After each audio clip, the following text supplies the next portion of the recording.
বিশ্বনবীর কাছে যে বলবে ইয়া রাহমাতাল লিল আলামিন, ইয়া খাতামান নবীন রাহমাতাল লিল আলামিন।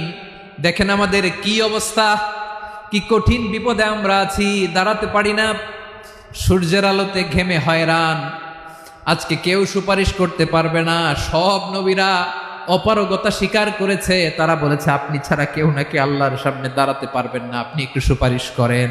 বিশ্বনবী বলবেন আসো আসো, আজকের দিনে আমি ছাড়া আল্লাহর সামনে কেউ দাঁড়াতে পারবে না। বিশ্বনবী মাকামে মাহমুদে যে আল্লাহু আকবার বলে সিজদায় লুটিয়ে পড়বেন, আল্লাহ রাব্বুল আলামিন বিশ্বনবীকে এমন কিছু চমৎকার শব্দ শিখাবেন, ওই শব্দগুলো দিয়ে আল্লাহর প্রশংসা করে বিশ্বনবী কাঁদতে আরম্ভ করবেন।